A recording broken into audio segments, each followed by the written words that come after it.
Welcome everyone, स्वागत है आप लोगों का। वापस से आ जाइए।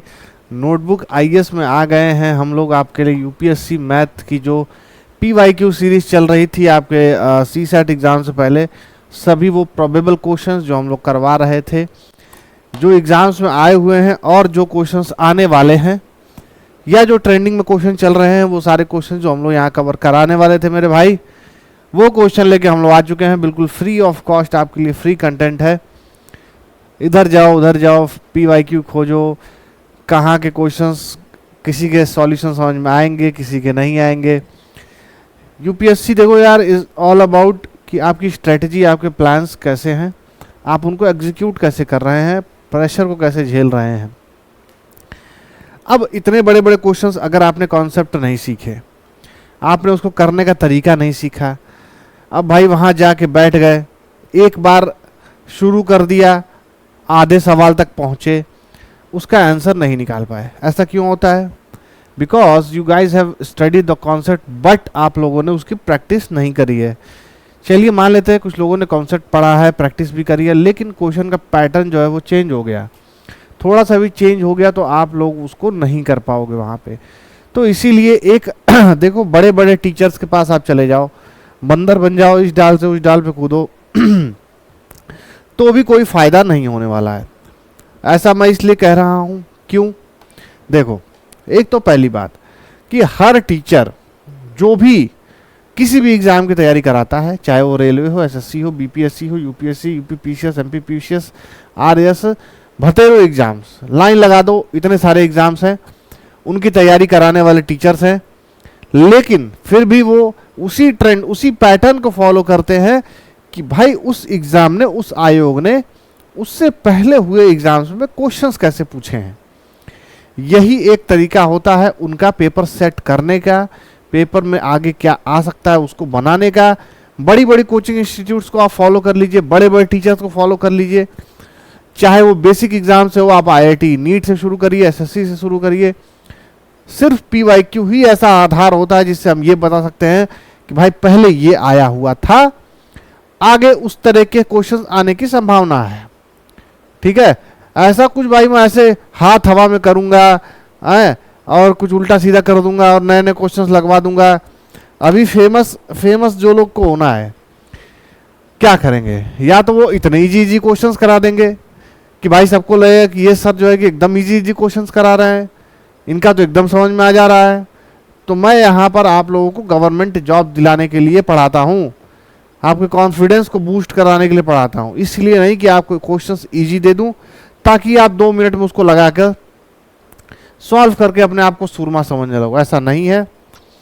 हमेशा याद रखना कि बिल्कुल जो क्वेश्चंस इजी हों, लगातार आपके सॉल्व होते जा रहे हो, इसका मतलब आप कहीं ना कहीं उस तैयारी में गलत रास्ते पे जा रहे हैं। एक टीचर कौन होता है मेरे भाई? आया, बोर्ड खोला, ऐसे ऐसे क्वेश्चंस रख दिया कि आपको लगेगा कि बिना हिमालय पर योग किए, ध्यान लगाए, वो क्वेश्चंस का सॉल्यूशन आप नहीं निकाल पाएंगे। इस तरह के क्वेश्चंस करा देते हैं टीचर्स, सिर्फ इसलिए कि उनका नाम रहे, उनकी वैल्यू रहे, उनकी फेस वैल्यू रहे, उनका वर्चस्व बना रहे कि भाई ये टीचर है, ये टीचर ने one of the most toughest, one of the most difficult exams में जो सबसे टफ क्वेश्चंस आए हैं। अगर आप एक चीज खुद दिमाग लगा के सोचो मेरे भाई, मेरे दोस्त, प्यारे प्यारे बंधु, अगर आप सबसे टफ क्वेश्चंस उठा लो यूपीएससी के, जिनको यूपीएससी बनाता ही इसलिए है कि आप उसको स्किप करें। ऐसा नहीं कि उस क्वेश्चंस के सॉल्यूशन निकाले नहीं जा सकते, ऐसा कोई प्रॉब्लम नहीं बना है जिसका सॉल्यूशन ना हो, क्योंकि बिना सॉल्यूशन के प्रॉब्लम हो ही नहीं सकती। अब ये बताओ, ऐसे कोई भी क्वेश्चन यूपीएससी नहीं बनाता है जिसका सॉल्यूशन ना हो। अब कुछ टीचर्स क्या करते हैं, मैंने जगह जगह देखा है, सीसैट की प्रिपरेशन करा रहे हैं, यूपीएससी प्री निकलवा रहे हैं, मैथ का ऑप्शनल, फिजिक्स का ऑप्शनल। आई हैव सब्जेक्ट जिसमें मेरी महारत है वो है फिजिक्स, ठीक है। मैथ यानी हर वो जो एप्टीट्यूड से बेस्ड सब्जेक्ट्स हैं, मैं गारंटी दे सकता हूं आप लोगों को कि कुछ यूपीएससी 20%, 25% क्वेश्चन इसीलिए बनाता है ताकि बच्चा उस क्वेश्चन को स्किप करके आए। अगर वो क्वेश्चंस आप स्किप नहीं करेंगे तो वो 25% क्वेश्चन लगाने के लिए आपको बाकी के जो 75% ऑफ द पेपर है उन क्वेश्चंस को कॉम्प्रोमाइज करना पड़ेगा। और फिर भी कोई गारंटी नहीं है कि आपके वो जो 25% क्वेश्चंस हैं वो सही ही होंगे, कोई गारंटी नहीं है। क्या करोगे भाई, एक 25% के क्वेश्चंस के लिए आप 75% पेपर अपना कुर्बान कर दोगे? नहीं करोगे, जाहिर सी बात है। यू आर स्मार्ट इनफ कि आपको ऐसा नहीं करना है। तो करोगे क्या? देखो, वो टीचर्स या वो क्वेश्चंस जो आपको ऐसा लगे कि आपके लीग से बिल्कुल भी बाहर हैं, सबसे पहले क्वेश्चन पेपर आता है तो आप क्वेश्चंस को देखते जाते हो, करते जाते हो, देखते जाते हो, करते जाते हो। कोई क्वेश्चन में आपको आइडिया लग गया कि भाई ये क्वेश्चन है मेरे पास, मुझे इस क्वेश्चन में क्या करना है, कॉन्सेप्ट मुझे पता है, मैं सॉल्व करूंगा तो आंसर आ जाएगा, फिर तो क्वेश्चन आप सॉल्व करना शुरू करो। लेकिन अगर आपको कोई ऐसा क्वेश्चन दिखे जिसमें आपको ऐसी फीलिंग आ रही है, या ऐसा देख के मुझे पता है कि मेरी कैपेबिलिटी क्या है, मैं खुद से झूठ नहीं बोल सकता, मैं बगल वाले से झूठ बोल दूंगा, मैं अपने घर वालों से झूठ बोल दूंगा, मैं टीचर से झूठ बोल दूंगा, मैं अदर स्टूडेंट झूठ बोल दूंगा, लेकिन मुझे खुद में पता होना चाहिए, और मुझे पता होता है। दुनिया में ऐसा कोई नहीं है जिसको ये नहीं पता कि उसकी कैपेबिलिटीज क्या है। ठीक, तो हमेशा याद रखना, कभी भी बहुत इजी क्वेश्चंस के ट्रिक को फॉलो मत करना कि इजी आ गया, इजी लगाते जाओ, लगाते जाओ, लगाते जाओ, लगाते जाओ, अंत में कुछ नहीं निकलना है, घंटी बजाते हुए वापस आ जाना है। और कभी भी उस क्वेश्चंस को सॉल्व मत करना जो 1 घंटे में, 2 घंटे में एक क्वेश्चन 2 घंटे टीचर आपको समझा रहा है। एटलीस्ट अगर आप सी सेट की बात करें, अगर सी सेट की बात करें सिर्फ बस खाली, तो प्रैक्टिस करते टाइम अगर आप क्वेश्चन सी सेट के पहली बार लगा रहे हैं, एवरेज टाइम आपको बता दूं, उसके बाद क्लास शुरू करूंगा। पेपर में बैठने से पहले आपको कुछ कॉन्सेप्ट बिल्कुल क्लियर होने चाहिए, दिमाग में छपे होने चाहिए, अगर आप सी सेट का पेपर लगा रहे हो मेरे भाई, ठीक है, और आप प्रैक्टिस करना शुरू कर रहे हो आज, तो आपके एक क्वेश्चन का जो एवरेज टाइम होना चाहिए सॉल्व करने का, एक क्वेश्चन का जो एवरेज टाइम होना चाहिए वो 5 मिनट होना चाहिए। अगर आप उसका कॉन्सेप्ट सीख रहे हो, उसका तरीका सीख रहे हो, पहली बार आपसे एकदम क्वेश्चन नया है, फर्स्ट टाइम जब आप बिना बुक देखे या बिना टीचर के उसको सॉल्व कर रहे हो, विदाउट बुक, बिना टीचर, सिर्फ अपने प्रैक्टिस किए हुए क्वेश्चंस को दोबारा रिकॉल करके सॉल्व कर रहे हो, तो उस एक क्वेश्चन का जो सॉल्विंग टाइम होना चाहिए वो 2 मिनट होना चाहिए। ये इस पेपर का है सी सेट। जब आप रिवीजन पे आ गए, मैं नहीं कहता हूं कि आप सी सेट के लिए 2 बार से ज्यादा पढ़ो, रिवीजन पे आ गए तो उस एक क्वेश्चन को सॉल्व करने का टाइम आपका 40 सेकंड का होना चाहिए, उससे ज्यादा का नहीं। ये मैं बिल्कुल तेज बच्चे और बिल्कुल मिनिमम जो मैथ में और एप्टीट्यूड के सब्जेक्ट्स में रुचि रखने वाले बच्चे हैं, दोनों के एवरेज को कंबाइन करके ये एनालिसिस बता रहा हूं आप लोगों को। यही एकमात्र ऐसा तरीका है। फर्स्ट टाइम 5 मिनट लो, सवाल को समझो, देखो, परखो, उसकी मनोदशा को, उसके साथ खेलो, खिलवाड़ करो, अलग अलग तरीके से दिमाग को डाइवर्ज करके सोचो, चारों तरफ सोचो। दूसरी बार जब आपने वो टीचर से सवाल सीख लिया, वो बुक से सवाल सीख लिया, मैं ये नहीं कहता कि सिर्फ टीचर से पढ़ के आप कोई भी सवाल लगा सकते हो या कुछ भी क्रैक कर सकते हो, सेल्फ स्टडी से भी कर सकते हो, बट एक बात हमेशा याद रखना, अगर मैं किसी रास्ते पे चल चुका हूँ, ठीक है, एक एग्जाम्पल लेते हैं कि लोग टीचर से, कोचिंग से, कोई पागल नहीं है कि 2 लाख, 2.5 लाख, 3 लाख दे के कोचिंग में एडमिशन ले, कोई इतना भी मूर्ख नहीं है इंसान है कि वो 10-10 हज़ार के टेस्ट लगाने के लिए बैठा हुआ है। कि कुछ लोग कहते हैं टेस्ट मत लो, आ जाओ। एक चीज़ आप लोगों को बड़ी जीवन की ज्ञान की बात बताता हूँ, सेशन तो मैं शुरू करता रहूँगा, लेकिन उससे पहले आप लोगों को ये बता दूँ एग्ज़ाम की अप्रोच कैसे रखनी है आप लोगों को। अगर मैं किसी रास्ते पर गया हूँ, मुझे पता है कि मुझे दिल्ली से मुंबई जाना है, और एक कोई नया इंसान आया है, अब मैं दिल्ली से मुंबई जाने के लिए मुझे पता है दिल्ली मुंबई एक्सप्रेसवे पकड़ूंगा, 8 घंटे मुंबई पहुंच जाऊंगा। उससे भी ज़्यादा अगर प्रॉब्लम होगी तो मैं रेलवे स्टेशन जाऊंगा न्यू दिल्ली, वहाँ से ट्रेन पकड़ूंगा और वहाँ जाके किसी भी मुंबई के स्टेशन पे उतर जाऊंगा, ठीक है, दादर उतर जाऊंगा, कहीं भी उतर जाऊंगा, लोकमान्य तिलक है, सब मुझे आइडिया है, मैं गया हूँ, हज़ारों बार गया हूँ, चलो मान लेते हज़ारों बार नहीं, एक ही बार गया हूँ, और मुझे पता है कि न्यू दिल्ली चढ़ना है और मुंबई उतरना है, फिर वहाँ से ऐसे जाना है। अब मेरे पास कोई ऐसा कैंडिडेट आया, कोई ऐसा बच्चा आया, कोई ऐसा दूसरा साथी आया, दूसरा ट्रैवलर आया, जो कि एक स्टूडेंट, एक बच्चा होता है। अब उसने पूछा कि मुझे दिल्ली से मुंबई जाना है। किसी ने उसको बोला कि भाई दिल्ली से आप एक काम करिए, दिल्ली से आप एमपी चले जाइए। तो वो क्या किया, दिल्ली से एमपी आया। ठीक, एमपी पहुंच गया।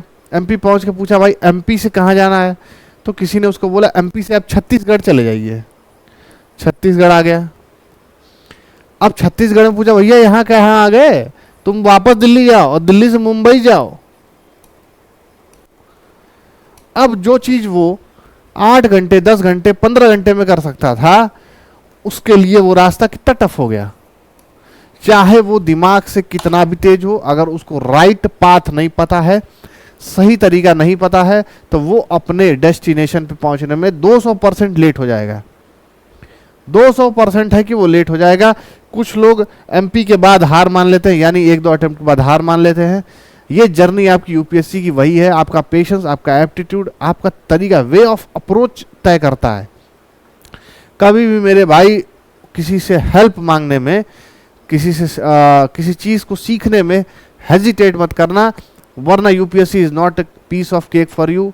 बिल्कुल भी आपके लिए नहीं बना है। अगर आप थोड़े भी हेजिटेट करते हैं किसी चीज़ को अप्रोच करने में, और आपका जो पाथ है उसके लिए आपको थोड़ा भी डेल्यूजनल इफेक्ट अगर फील हो रहा है, आप ऐसा ब्लरी फील कर रहे हो कि भाई मैं किधर जाऊं, मुझे तो कुछ समझ में नहीं आ रहा है, तो यूपीएससी पीसीएस एग्जाम्स आपके लिए नहीं है।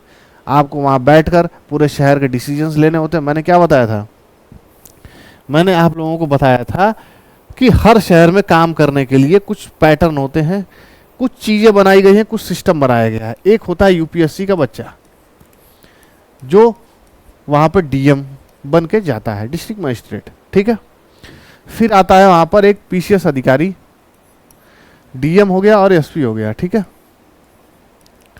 याद रखना, ये क्या करेगा वहाँ के एसडीएम को, ये क्या करेगा वहाँ पे जो एडिशनल एसपी होगा, या डिप्टी एसपी कह सकते हैं, डिप्टी एसपी,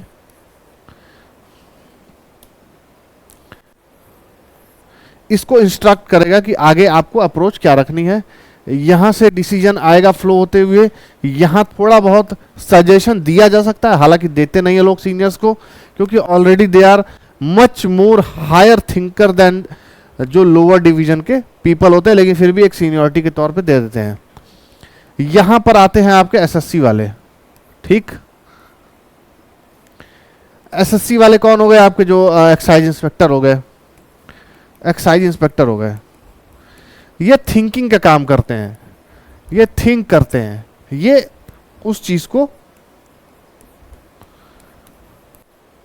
इम्प्लीमेंट करते हैं, इम्प्लीमेंट करते हैं। इनका काम अब यहां से इम्प्लीमेंट करना हो गया। आपका यूपी पुलिस हो गई, या सिर्फ पुलिस ही बोल लो, या पुलिस हो गई। यहां से आगे इंस्पेक्टर हो गया आपका, यहां से आपका एसआई हो गया। बहुत सारी जो सी ग्रेड और बी ग्रेड की पोस्ट होती हैं, वो यहाँ से करते करते अब आपको ये काम करना है। आप इसकी तैयारी कर रहे हैं, means you are trying to get on the top position of a city, जिसके लिए आपको अकॉर्डिंग टू यू आपका शहर चलने वाला है। और आप अपने अप्रोच को लेके इतने ज़्यादा कंफ्यूज हो कि आप इस डाल से उस डाल, उस डाल से इस डाल, इस डाल से उस डाल कूद रहे हो।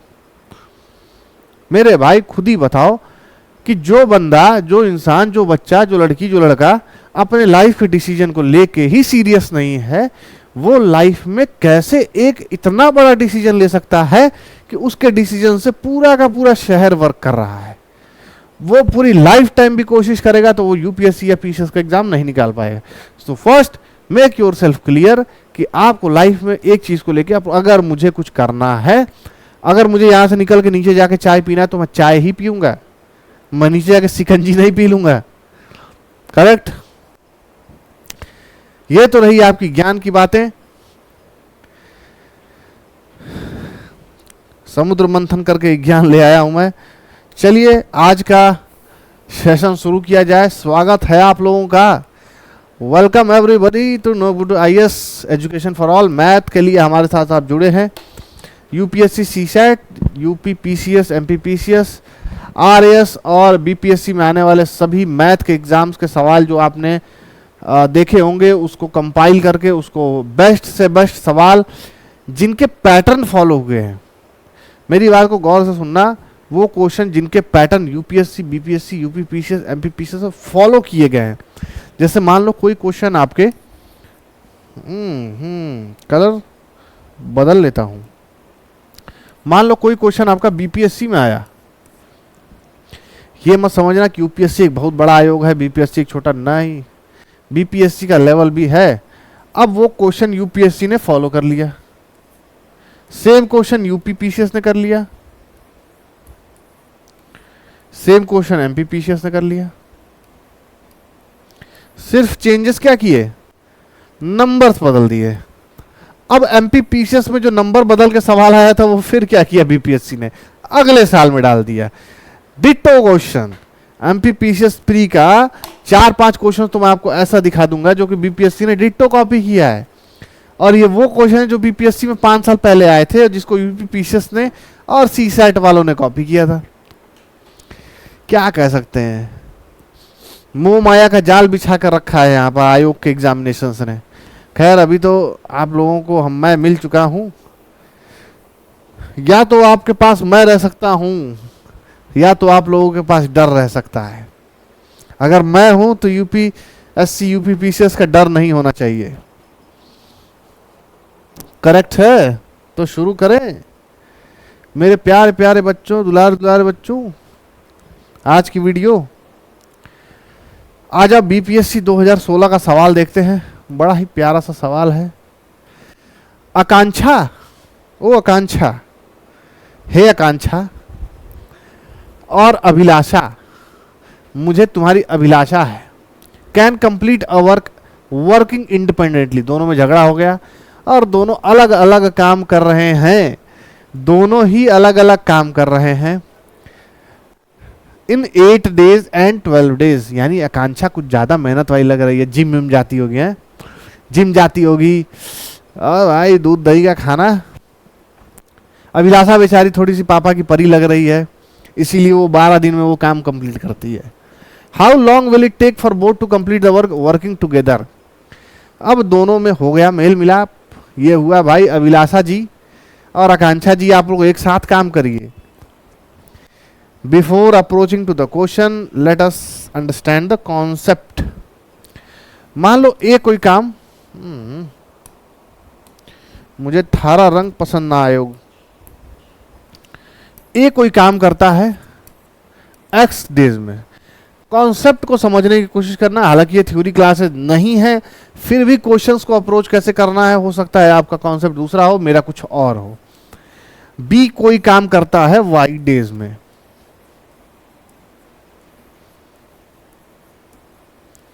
ठीक। ए काम कर रहा है कोई भी काम, कोई काम लिख देता हूं वरना इसमें भी कंफ्यूज हो जाओगे।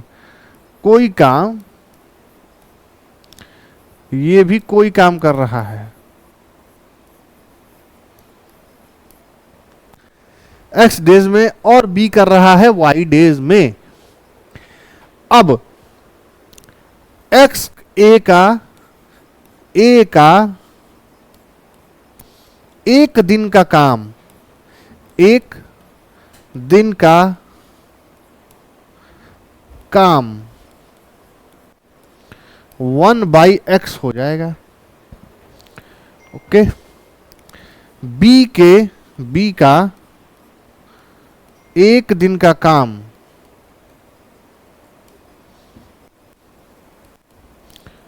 एक दिन का काम 1/y हो जाएगा। यहां तक क्लियर है तो बताओ। ए कोई भी काम, मान लो ए क्या करता है, टूथपेस्ट को टूथ में से बाहर निकालता है। I take an another exam. मान लो कि ए क्या काम करता है, मेरे दिमाग में कोई काम, मान लो ए दीवार पेंट करता है। ए एक दीवार में पेंट कर रहा है तो उसके एक दिन का क्या हो जाएगा, क्या काम हो जाएगा, 1/x। बी कोई दीवार पेंट करता है y डेज में तो उसके एक दिन का काम क्या हो जाएगा, 1/y। यहां तक क्लियर हो? दोनों अलग अलग कर रहे हैं, तो 1/x में 1/y में। Coming back to the question, यहां पर क्वेश्चन क्या दिया था, अगर आप लोगों को सही तरीके से याद हो कि अभिलाषा जो थी वो 12 दिन और आकांक्षा 8 दिन में काम करती थी। ये आकांक्षा जी हैं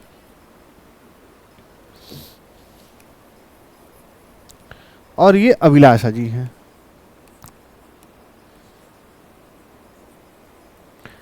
तो इनके जो काम करने का ड्यूरेशन था वो 8 दिन और 12 दिन था। यहां तक क्लियर है, बिल्कुल साफ। तो एक दिन का काम जो हो जाएगा, 1 डे वर्क ऑफ आकांक्षा, वो 1/8 हो जाएगा। और 1 डे, या ये डे है, 1 डे वर्क ऑफ अभिलाषा 1/12। बोलो समझ में आ रहा है कि नहीं आ रहा है मित्रों? अब देखो, इन लोगों में दोस्ती हो गई, पैचअप हो गया, प्यार मोहब्बत बढ़ गई, दोनों साथ में काम करना शुरू कर दिए। तो एक दिन में अभिलाषा 1/12 और आकांक्षा 1/8 काम कर रही है। तो एक दिन में दोनों का काम मिलाकर क्या हुआ, एक दिन में इसका ये है, इसका ये है, तो एक दिन वर्क क्या हुआ, 1 डे वर्क ऑफ बोथ। यानी कि ये हो गया आपका 48, इसका हो गया एलसीएम 6 प्लस एलसीएम 48 24 हो गया ना, एलसीएम 24, 24 हो गया एलसीएम 3 + 2 यानी 5/24। ये हो गया आपका 1 डे वर्क ऑफ बोथ। एक दिन में वो 5/24 काम कंप्लीट करती हैं। अब टोटल काम करने में उनको कितना दिन लगा है, टोटल वर्क करने में उनको कितना वक्त लगेगा मेरे प्यारे दोस्तों, जस्ट अपोजिट, यानी 24/5। इसको मिक्स फ्रैक्शन में करना चाहो मिक्स फ्रैक्शन में कर लो, पॉइंट में करना चाहो पॉइंट में कर लो, ऐसे छोड़ना चाहो ऐसे कर लो, but you have to choose from the option. Option में देखो 5 नॉर्मल है, no fraction no mix fraction, 5 तो आने से नहीं रहा, तो आएगा क्या मिक्स फ्रैक्शन। मिक्स फ्रैक्शन में हो गया 5 4 बार जाएगा 20, बचेगा 4 और नीचे 5, यानी 4/5 days will be the time required by Akansha and Abhilasha to complete the work which they were doing respectively in 8 days and 12 days.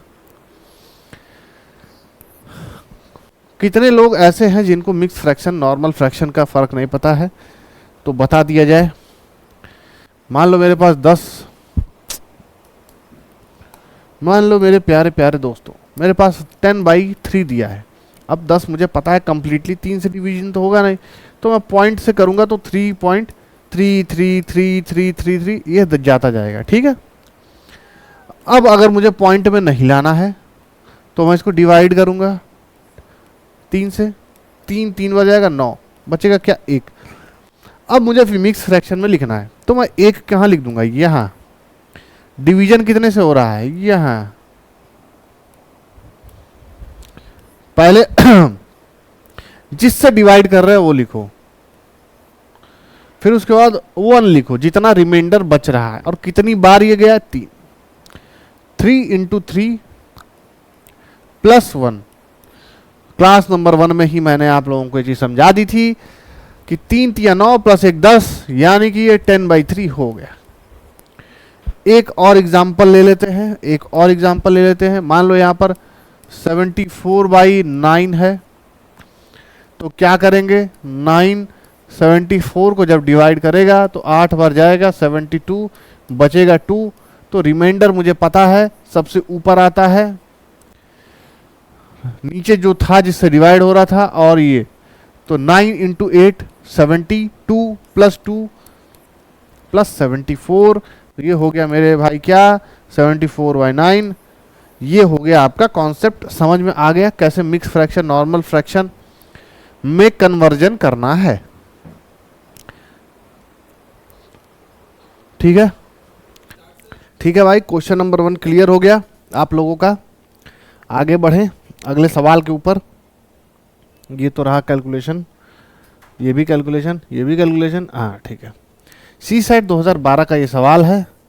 अरे रंग बदलो भाई, रंग बदलो। सी सेट 2012 का सवाल है, तो यूपी वाले बच्चे इसको ध्यान से देखें, गौर फरमाइए। इरशाद इरशाद XYZ 12, 15 और 18 दिन में अपना अपना काम करते हैं, यानी X थोड़ा ज़्यादा मेहनती है 12, Y थोड़ा उससे कम है तो 15 और Z उससे कम है तो 18। Then all 3 together can finish the work. मैंने अभी बताया था A का वर्क 12 है, X का वर्क 12 है, Y का वर्क 15 है और Z का वर्क 18 है। तो एक एक दिन का वर्क क्या होगा, 1 डे वर्क तो 1/12 X का, Y का 1 डे वर्क यानी 1/15, Z का 1 डे का वर्क 1/18। तीनों ही जो X, Y और Z हैं उनका एक एक एक दिन का जो काम आ रहा है निकल कर 1/12, 1/15, 1/18 आ रहा है। तो तीनों को क्यों ना मैं जोड़ दूं, 1/12 प्लस 1/15। यहां क्यों सॉल्व कर रहे हैं, सबसे पहले यहां सबका एलसीएम लिख लो। सबसे पहले एलसीएम लिख लो, 12, 15 और 18। इन तीनों का ही एलसीएम क्या आ सकता है मेरे भाई, ये बताओ। ऐसा कौन सा नंबर है जो 12, 15 और 18 से डिवाइड तो होगा लेकिन वो सबसे छोटा नंबर होगा। 180 12 15 बार जाएगा, प्लस 15 से 12 बार जाएगा और 18 से 10 बार जाएगा। सबको जोड़ेंगे तो मेरा 47/180 आ रहा है। 37/180, 37/180। ये क्या है, 1 डे वर्क ऑफ ऑल। ये 1 day work of X, Y and Z। यहां तक क्लियर हो? तो टोटल जो वर्क होगा, टोटल वर्क वो क्या होगा, 180/37। कितने ऐसे लोग हैं जो ये भी डिवाइड नहीं कर सकते भाई, 5 बार तो जाएगा नहीं। 7 पंचे 35 और 5 या 15 तो ये हो जाएगा मेरे भाई 185। तो 5 बार नहीं जा सकता, 5 बार नहीं जाएगा तो ये वाला भी नहीं होगा, ये वाला भी नहीं होगा, क्योंकि मिक्स फ्रैक्शन 4 32/37 4 बार जाएगा, बच जाएगा 32 और डिवीजन जिससे हो रहा था 37 वो वैसे का वैसे ही रह जाएगा। ठीक है, समझ गए? यहां तक क्लियर है? बोलो क्या ये क्लियर है? 432/37 ये थोड़ा कवर हो गया क्या ऑप्शन?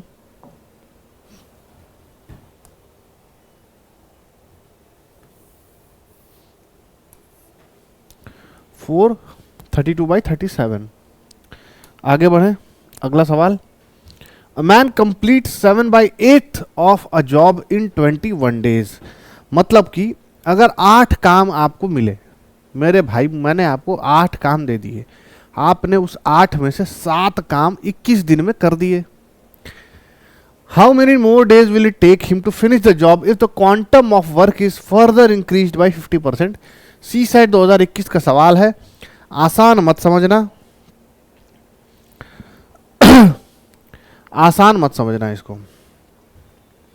देखो 7/8 वर्क 21 डेज में किया जा सकता है, तो एक वर्क यानी कि एक वो कंप्लीट जो है वो 28/7/8 यानी कि 21/8 डिवाइड बाई 7 24 डेज में वो काम पूरा किया जा सकता है। वो काम 24 डेज में पूरा किया जा सकता है। अब ये बोल रहा है कि जो काम हमें करना था, जो काम हमें करना था और वो काम 24 दिन में हो रहा था, वह जो काम है उसमें 50% बढ़ा दिया गया है, उसमें 50% बढ़ा दिया गया। अब कोई भी चीज अपने आप में 100% होती है, सबको पता है, दुनिया जानती है, ये सारा जहान जानता है कि हर चीज अपने आप में 100% होती है। अब उसमें 50% बढ़ा दिया गया, यानी कि अब वो जो काम पहले 24 दिन में होता था वो अब 50% और बढ़ने की वजह से कितने दिन में होगा, यानी 24 प्लस 24 इंटू 50%, तो ये हो जाएगा 36 दिन में ये काम पूर्ण होगा। उस काम की जो पूर्णता यानी वो जब खत्म होगा तो 36 दिन टोटल उस काम को लगेंगे। क्यों लगेंगे? क्योंकि क्वांटम मतलब कि उसकी जो एक्चुअल काम है उसमें इंक्रीमेंट कर रहा हूं मैं 50%। मैंने आपको 10 ईंटें उठाने का काम दिया, and now I am saying you that Mr. please increase your quantum of work by 50% and now you have to lift 15 number of bricks। 10 से 15 पर ब्रिक्स करने हैं आपको, यानी I am increasing 50% of the total quantum of work which the man is doing। जो इंसान वहां पर 50% वर्क को बढ़ा दिया है वही है उसका एक्चुअल। और उस बढ़े हुए काम को करने के लिए भाई जाहिर सी बात है मुझे दिन भी बढ़ाना पड़ेगा। अब सवाल में ये पूछ रहा है कि how many more days will it take to him to finish the work, यानी कि 21 दिन तो वो ले चुका है, अब उसको 50% और।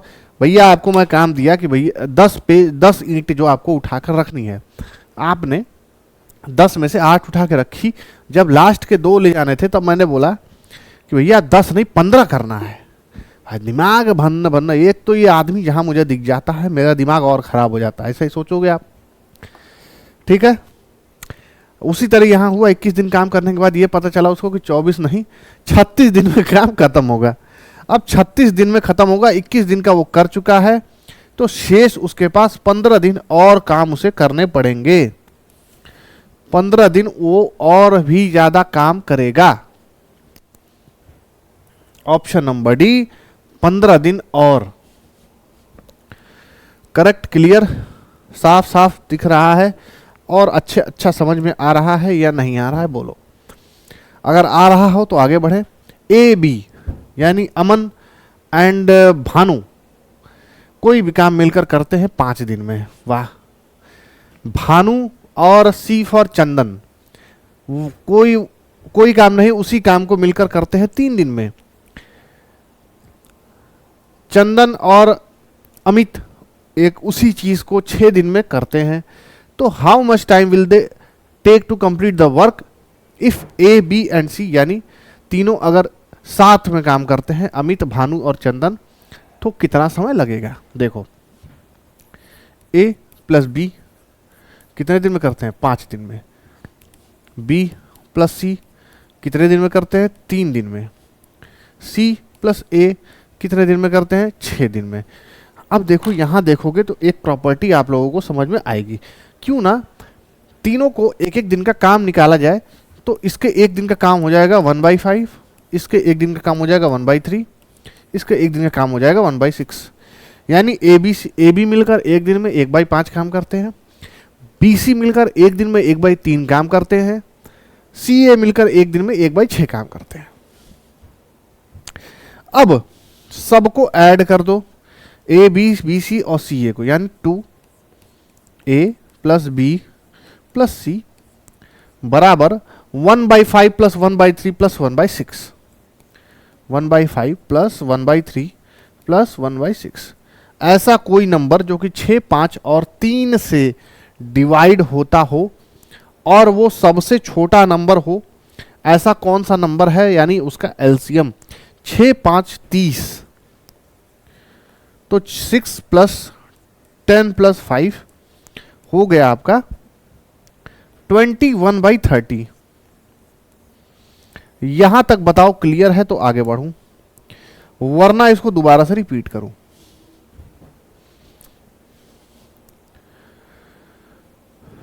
डिंग डोंग मेरी वाली डिंग डोंग करती है, बोलो आगे बढ़े। अब 2a प्लस बी प्लस सी का जो मान है वो 21/30 आ रहा है, तो a plus B plus C क्या हो जाएगा, a plus B plus C 2 cross multiply हो गया 21/60 हो जाएगा। तो ये काटेंगे तो 7 3 बार, 3 7 बार और 3 20 बार, यानी 7/20।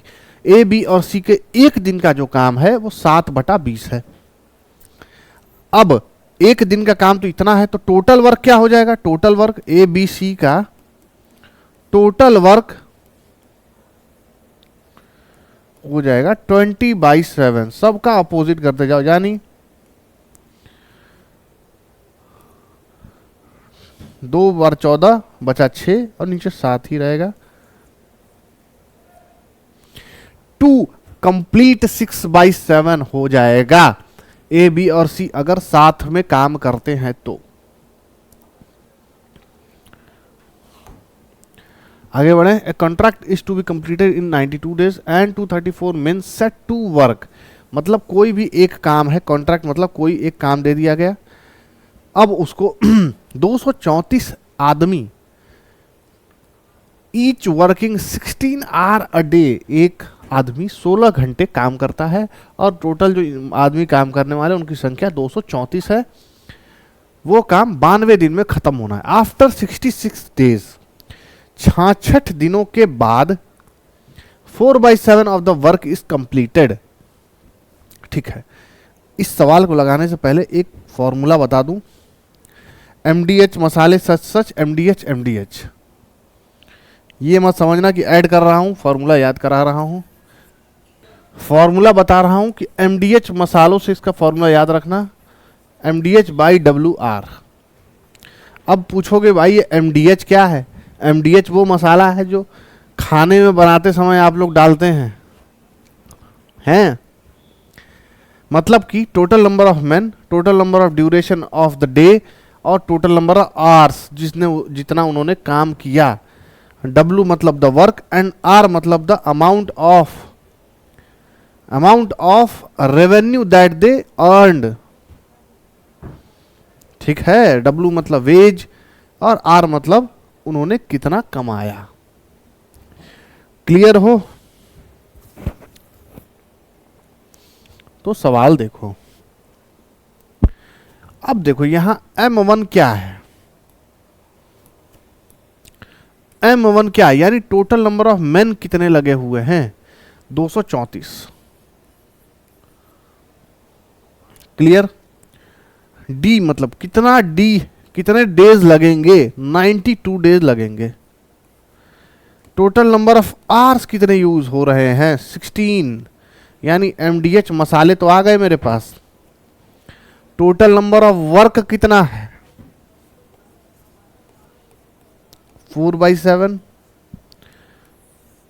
MDH/WN आ गया। R यहां नहीं होगा क्योंकि टोटल नंबर ऑफ रेवेन्यूज जो दिए नहीं है, इसीलिए R को काउंट नहीं करेंगे, इसीलिए R को काउंट नहीं करेंगे।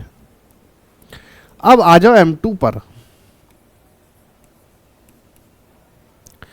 M2 जब आप कंप्लीट काउंट करोगे, how many additional main may be employed so that the work may be completed in time. अब देखो यहां पूछ रहा है कि 234 तो पहले थे ही, और कितने ले लूं? तो और एक्स ले लो भाई, कोई तुम्हें रोका है? ताकि जो नंबर ऑफ डेज हैं उनमें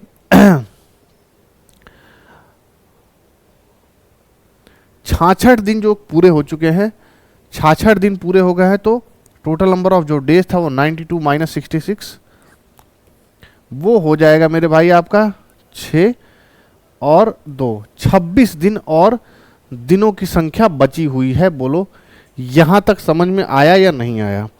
अब आगे बढ़ते समय देखते हैं कि टाइम को यानी H2 बढ़ाकर कंपनी ने 18 घंटे कर दिया कि भाई तुम लेबर मजदूर आदमी हो, यू पुअर पीपुल, मैं टॉर्चर करने वाला आदमी हूं, 16 नहीं 18 घंटे काम करो। एक बड़े ही महान इंडस्ट्रियलिस्ट न्यायमूर्ति का यह आया था बयान कि हर यूथ, हर कॉरपोरेट वर्ल्ड में काम करने वाले हर एक एम्प्लॉय को पर डे 18 घंटे एम्प्लॉय को देना ही चाहिए कंपनी के लिए। नारायण मूर्ति बढ़िया है, उनकी मूर्ति बनेगी तो माला चढ़ाने जरूर जाना आप लोग। ठीक है, अब जो वर्क है मेरे भाई वो 4/7 तो हो गया, तो बचा क्या? 3/7। 7 टोटल वर्क है, 4 हो गया तो बचा क्या 3। अब शांति से बिना कुछ बोले उसका फॉर्मूला ही तो लगाना है, MDH, असली मसाले सच सच, MDH MDH, M 234, D 92, H 18 नहीं 16 और नीचे W यानी 4/7 और उसके अपोजिट साइड इक्वल्स पे क्या लिखा है 234 प्लस x, घंटे को बढ़ाकर 18 कर दिया और वर्क आपके पास 26 ही बचा है, डिवाइड बाई 3/7। कैलकुलेट करोगे तो उत्तर निकाल पाओगे। देखो कैसे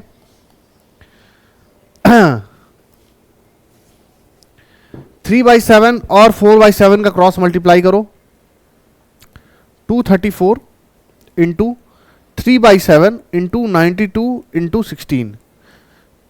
तो इस साइड वाले को क्रॉस मल्टीप्लाई करने के बाद, कैलकुलेशन करने के बाद आपको इसका सवाल का जवाब निकालना है। कैसे निकालोगे ये देखो, सबसे पहले 4/7 को उधर लेके जाओ, 234 प्लस x वाले फैक्टर को बस उधर ही छोड़ दो और नीचे 4/7 तो जैसे था वैसे ही रहेगा, उधर से 18 और 26 जरूर आ जाएगा। यहां तक क्लियर है? बोलो यहां तक क्लियर है कि नहीं? इसको काट दो,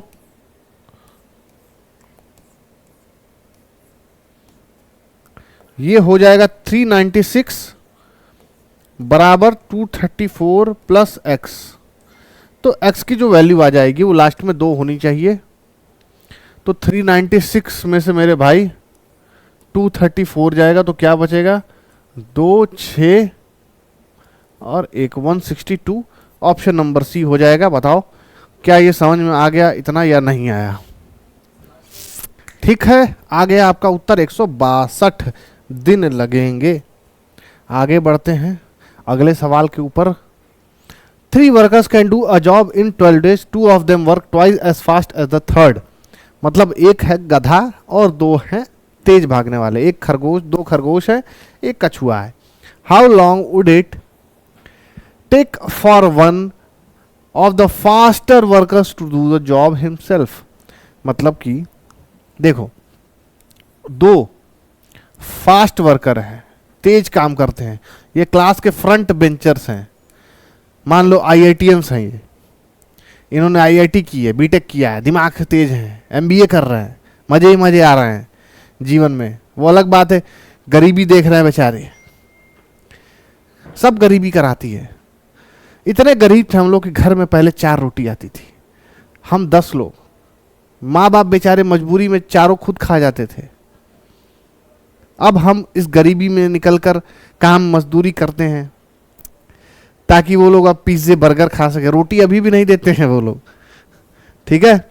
ये गरीबी मैंने बता दूंगा आपको अपने स्ट्रगल जीवन का तो रोने लगोगे। रो नहीं आ रहा है, रो नहीं पा रहे हो तो किसी तरह जैसे जैसे आंख को खोद कर रोना सोना, लेकिन रोना जरूर मेरे भाई। स्ट्रगल सुनकर बताया ही था, कपड़े चुरा कर लाते थे तब जाके कुप्पी आती थी, उसमें तेल डालकर आग लगा के पड़ते थे।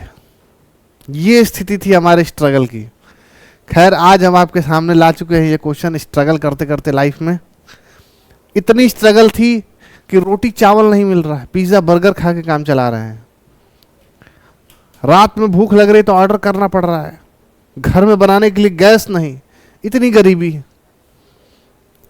ठीक है, लाइट नहीं आ रही क्योंकि बिजली का बिल नहीं भरा, जनरेटर चलाना पड़ रहा है घर का। इतनी गरीबी झेलने के बाद हम यहां तक पहुंचे हैं मेरे भाई। देखते हैं क्वेश्चन। 2 फास्ट वर्कर और 1 स्लो वर्कर, यानी कि ये बैक बेंचर है। एक कोई BA BCom का बच्चा मान लो और ये IIT का बच्चा मान लो। एक स्लो वर्कर है, ये मिलकर कोई भी काम करते हैं 12 दिन में। 12 दिन में ये काम करते हैं। तो एक चीज नोटिस करो, एक चीज नोटिस करो कि 2 फास्ट वर्कर है, 1 स्लो वर्कर है, तो क्या 2 स्लो वर्कर बराबर 5 फास्ट वर्कर नहीं हो सकता है? 5 फास्ट वर्कर वही काम कितने दिन में कर देंगे? सॉरी सॉरी सॉरी, क्या दो फास्ट वर्कर 5 स्लो वर्कर के बराबर नहीं हुए? तो 5 स्लो वर्कर वही काम कितने दिन में करेंगे? 5 स्लो वर्कर वही काम मेरे भाई 60 दिन में करेंगे। जो 60 दिन में करेंगे। अगर सिर्फ स्लो काम करने वालों को काम दे दिया जाए तो वो 60 दिन में काम करेंगे। तो फास्ट वर्कर यानी कि ये दो जो हैं उनके एक के बराबर है, 2 फास्ट बराबर 1 स्लो, तो 60 बराबर 2, 30 डेज में फास्ट वर्क करने वाले 30 दिन में वही काम कंप्लीट कर लेंगे, उन्हें कोई दिक्कत परेशानी समस्या नहीं आएगी। ठीक है, आगे बढ़ते हैं। अगला सवाल देखो क्या है आपके सामने स्क्रीन पर, ये रहा। Suppose a company A supplies 15 man, ओ ये कौन सी कंपनी है, आदमी सप्लाई कर रही है, who work for 8 hour per day for 5 days. ठीक है, एक कंपनी है ए, एक कंपनी है ए जिसमें 15 लोग काम करते हैं, 8 घंटे काम करते हैं और वीक में 5 दिन काम करते हैं। उसके बगल में सामने वाली बिल्डिंग में एक चांद का टुकड़ा रहता है जिसका नाम है बी, और वो सप्लाई करता है 6 आदमी। बी सप्लाई करता है 6 आदमी जो कि 5 घंटे काम करते हैं और 10 दिन काम कर लेते हैं। तो इसका जो आउटपुट यूनिट आ रहा है वो 600 यूनिट काम कर पाएंगे।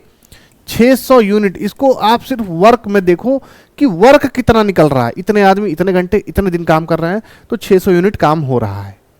सेम उसी तरह इतने आदमी 5 दिन काम करते हैं, 5 घंटे काम करते हैं, 10 दिन तक काम कर रहे हैं, तो ये 300 यूनिट आउटपुट निकाल पा रहे हैं, 300 यूनिट काम को कर पा रहे हैं। दोनों का जो रेशियो आ रहा है वो 2 रेशियो बना रहा है ए रेशियो बी का। यानी कंपनी ए के जो काम करने का तरीका है और कंपनी बी के जो काम करने का तरीका है वो 2:1 में आ रहा है। अब 1200 रुपये मुझे पे करने हैं। 2 कंपनियों से मैंने आदमी खरीदे, उनके घंटे और उनके दिन काम करने के। 1200 रुपये में मुझसे पेमेंट करनी है, और मुझे कितने में पेमेंट करनी है? 2:1 में। तो 2 को जिसको 2 मिलेगा वो 2 + 1 इंटू 1200, यानी कि 2/3 इंटू 1200, 400।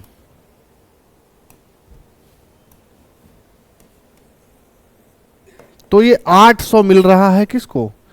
ए को 800 रुपए मिल रहे हैं। तो जाहिर सी बात है 1200 में से 400 मिलेंगे किसको? बी को।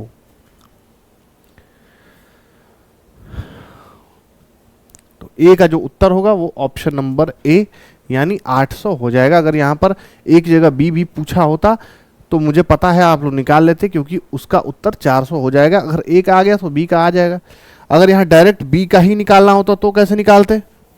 बी का ही निकालना होता तो 1/3 इंटू 1200, सीधा आ गया 400। तो उसका हो जाएगा 1200 माइनस 400, तो उत्तर हो जाएगा क्या? 800। क्लियर कट, साफ सुथरा। आगे बढ़े। आगे बढ़ते हैं। सवाल क्या है?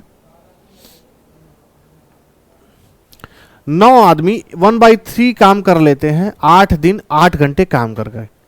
ठीक है, तो वर्क क्या हो रहा है? 9 आदमी 8 दिन काम करते हैं, 8 घंटे काम करते हैं। तो काम कितना हो रहा है? तो काम कितना हो रहा है मेरे भाई? देखो ध्यान से क्वेश्चन, 1 मिनट लो इसको समझने में। एमपीपीएसएस 2020 का ये सवाल है, तब समझ में आएगा आप लोगों को कि ये कैसे हो रहा है। अगर 9 आदमी 8 घंटे पर डे काम करते हैं और 8 दिनों काम खत्म करते हैं, तो टोटल काम है वो कितने यूनिट हो जाएगा? ये हटा दो, कितने काम कर रहे हैं ये देखो ही मत, 1/3 कर रहे हैं नहीं, टोटल काम लो, कितने घंटे काम करेंगे वो सबको मल्टीप्लाई करो तो क्या आएगा? 8 × 8 = 64, 6 तिया 18 और 9, मतलब वो 1728 यूनिट काम करेंगे। ठीक, अब उसमें से 1/3 काम तो हो चुका है, 1/3 काम तो हो चुका है। 1728 में से जब 1/3 काम हो चुका है तो बचा क्या? बचा मेरे भाई ये टोटल काम था, इतना काम हो गया तो बचा 2/3 काम। और ये यूनिट में कितना आएगा? 3 पंचे 15, बचा क्या? 7 तिया 21 और 6 तिया 576 गुणे 2 यानी 6 दूना 12, 7 दूना 14, 1 15, 5 दूना 10, 1152 यूनिट काम अभी पूरा हुआ है, बचा हुआ है। अब सवाल में आगे बढ़ते हैं। 4 दिन में मुझे और काम करना है, 1 घंटे और एक्स्ट्रा काम करना है। 4 दिन में 1 घंटे और, पहले 8 घंटे कर रहे थे, पहले 8 घंटे कर रहे थे, अब 9 घंटे करेंगे। दोनों को मल्टीप्लाई करके अगर 1152 को उससे डिवाइड करेंगे तो क्या आ जाएगा? करो, काटो। 9 चौक 36 और 36 तिया 32। ठीक है, 32 दिन अभी लगेंगे, लेकिन 9 दिन तो काम हो चुका है। कहाँ गया? 9 मैन तो काम कर रहे हैं। अब टोटल आदमी मुझे और कितने चाहिए रहेंगे? मतलब मुझे 23 और चाहिए रहेंगे। ऑप्शन नंबर ए, 23 और चाहिए रहेंगे। क्लियर हो? क्लियर हो? कितने आराम, पहले तो टोटल वर्क निकाल लिया कि 9 आदमी 8 दिन में 8 घंटे काम करेंगे, टोटल वर्क है 3 यूनिट, तो टोटल वर्क निकल के आ रहा है 1728 यूनिट। एमपीपीसीएस 2020 का सवाल है, बहुत केयरफुली, बड़े ही इत्मीनान से सुनना इस सवाल को। तो अब टोटल वर्क क्या बचा? 1 तो टोटल वर्क था, 1/3 जो हो चुका है, ये 1/3 वो वर्क है जो हो चुका है, तो शेष बचा वर्क क्या? जो रिमेनिंग वर्क है वो 2/3 हो जाएगा। तो 1728 टोटल वर्क था, रिमेनिंग वर्क से उसको मल्टीप्लाई कर दिया तो उत्तर आ गया 576। अब उस 576 को 2 से मल्टीप्लाई किया तो 1152, और 1 घंटे पर दिन एक्स्ट्रा काम करना है, यानी अब वो 8 से 9 हो गया, और 4 दिन ही काम कर सकते हैं। तो आदमियों की संख्या कितनी जरूरत पड़ेगी? 23 और जरूरत पड़ेगी। क्लियर? आगे बढ़े।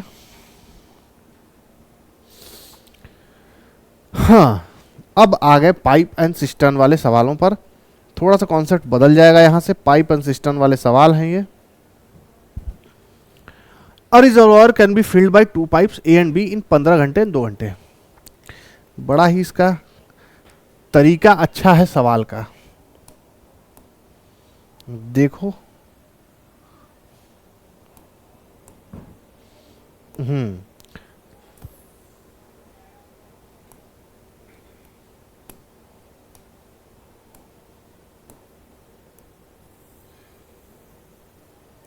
ये सबके घर में होगा, मुझे ऐसा लगता है। हाँ भाई, सबके घर में। पर्सनली मुझे लगता है कि टंकी तो होगी ही। मान लो ये टंकी यहां तक भरनी है मुझे,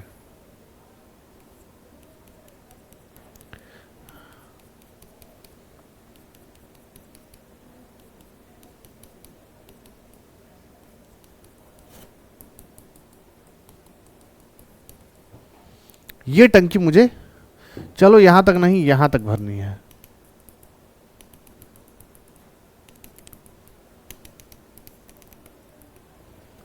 क्लियर हो? यहां तक मुझे टंकी भरनी है। अब मैंने 2 पाइप लगा दी। ये पाइप ए है जो पानी ला रही है, और ये पाइप बी है जो इधर से पानी ला रही है। ठीक, बड़े ही ध्यान से ये कॉन्सेप्ट पढ़ना, बड़ा ही ज्यादा काम आने वाला है। मान लो ये पाइप इसको 10 घंटे में भर रही है। सिर्फ ये चालू किया हूं मैं, सिर्फ पाइप ए को चालू किया हूं तो आपके घर की टंकी 10 घंटे में भर जा रही है। पाइप बी को चालू किया तो आपकी जो टंकी है वो 20 घंटे में भर रही है। मान लो ये कि सरकारी पाइप है, क्योंकि धीरे धीरे काम हो रहा है तो 20 घंटे समय इसको लग रहा है भरने में। ये प्राइवेट टंकी की पानी है तो 10 घंटे में आपका पूरा काम हो जा रहा है। अब 1 घंटे में इसका किया गया हुआ वर्क क्या होगा? 1/10। 1 घंटे में किया गया वर्क क्या होगा? 1/20।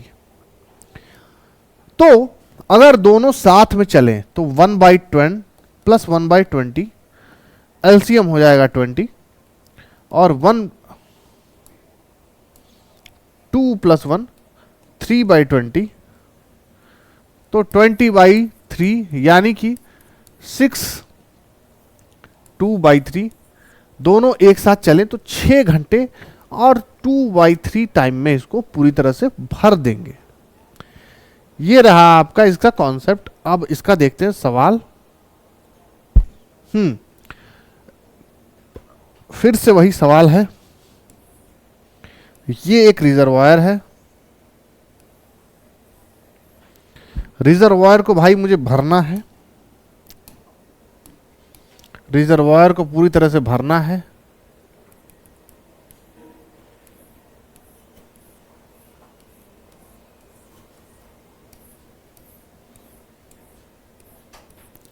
ये रिजर्वायर मुझे पूरी तरह से भरना है। क्लियर? यहां तक भर देंगे भाई, कोई कमी नहीं रह जाएगी। थोड़ा सा अजीब सा नहीं बन गया? आप लोगों को नहीं लग रहा ऐसा? कोई बात नहीं है, इसको क्लियर बनाते हैं, तभी दिमाग में क्वेश्चंस घुसेंगे।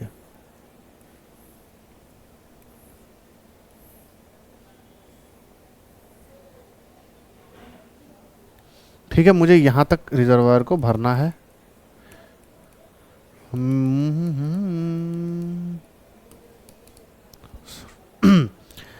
अब देखते हैं, एक पाइप इसमें जो आ रही है, एक पाइप इसमें जो आ रही है वो 15 घंटे में इसको भर रही है, 15 घंटे में इसको भर रही है।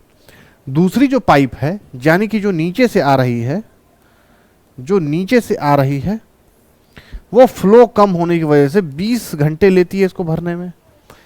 अब दोनों ही पाइप को एक साथ चालू कर दिया गया, एक साथ चालू कर दिया गया, तो समय क्या लगेगा? समय क्या लगेगा? बड़ा ही इजी सिंपल सा कॉन्सेप्ट है जो मैंने बताया था। एक पाइप का 1 घंटे का काम, दूसरे पाइप के दूसरे घंटे का काम, दोनों को जोड़ देंगे।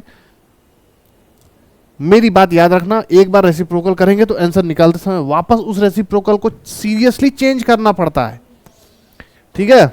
60 4 + 3 यानी कि 7/60, यानी 60/7।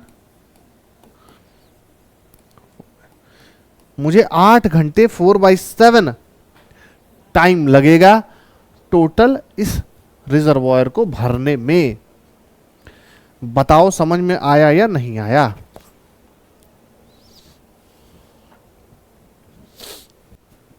क्या ये कॉन्सेप्ट यहां तक क्लियर हुआ या नहीं हुआ?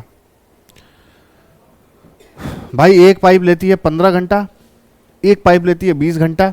मुझे जल्दी है, ऑफिस जाना है, मेरे पास 8 4/7 घंटे ही हैं, दोनों को एक साथ खोल दूंगा मैं। बोलो। काल चक्र का पहिया ऐसा घूमा, ऐसा घूमा पहिया काल चक्र का कि ये क्वेश्चन भी आप करना शुरू गए। बताओ, परसेंटेज जिसको नहीं आता था आज वो टाइम एंड वर्क का सवाल लगा रहा है। A tank is 3/4 full. Again coming back to the question of tank.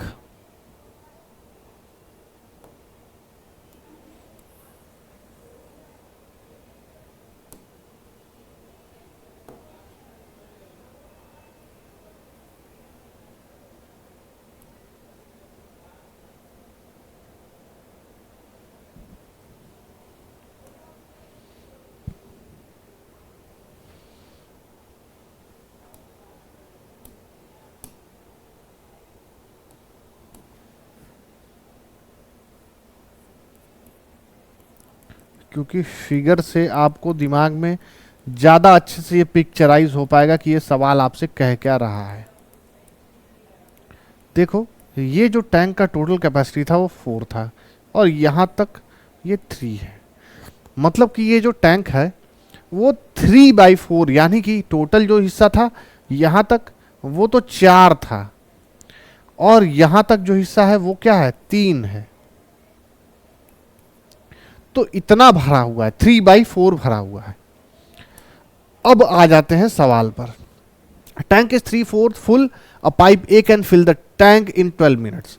एक पाइप है जिससे पानी अंदर आ रहा है, एक पाइप है जिससे पानी अंदर आ रहा है ए, जो कि 12 मिनट में टैंक को भर सकती है बिना किसी दिक्कत के, 12 मिनट में भर सकती है। तो उसके 1 मिनट का काम क्या हुआ, 1 मिनट का काम हुआ 1/12। अब उसकी एक दुश्मन पाइप है, पाइप पड़ोसी आए, छेद कर दिया रिजर्वायर टंकी में, कहा कि मैं पानी भरना ही नहीं दूंगा, जाओ जो करना कर लो। हमारे यहाँ तो ऐसा ही होता है भाई, हमारे यहाँ ऐसा ही होता है।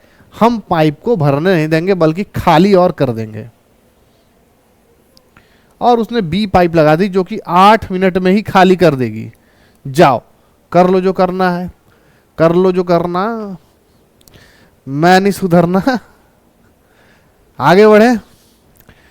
अब 8 मिनट में खाली कर दे रही है, भर रही है 12 मिनट में, तो ये कभी भर ही नहीं पाएगी, ये कभी भर ही नहीं पाएगी। 12 मिनट में भर रही है, 8 मिनट में खाली हो रही है, तो क्या जीवन में कभी ये भर पाएगी?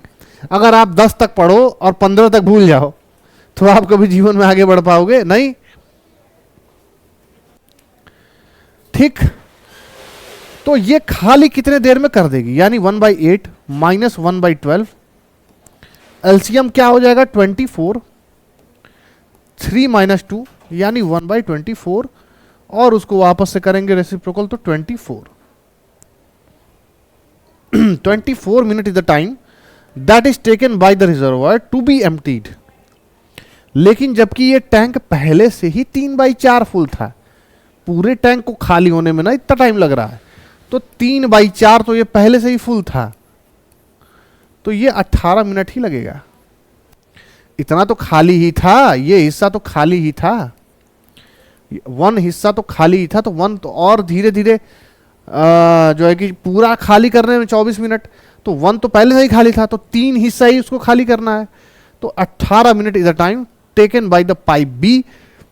चाहे पाइप ए चल रही हो चाहे नहीं चल रही हो, उसको खाली करने में उतना ही समय लगेगा। सेम वही सवाल, एक पाइप है जो कि टंकी को 12 घंटे में फुल कर सकती है। ये रहा टंकी का मुंह और ये रही आपकी टंकी।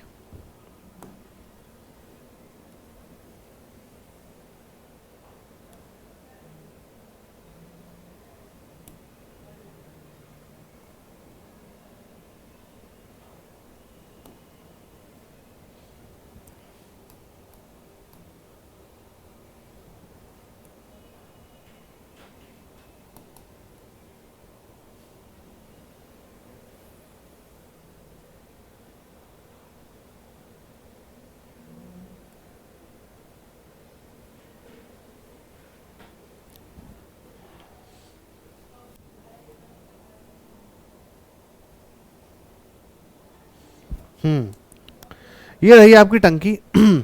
एक पाइप जो इसमें आ रही है वो पानी ले आती है अंदर, और वो 12 घंटे में इसको फिल कर रही है, 12 घंटे में फिल कर रही है, पाइप ए है। दूसरी पाइप है जो कि मैंने साइड से लगा दी, और वो पानी को लीक करवा रही है, वो पानी को लीक करवा रही है।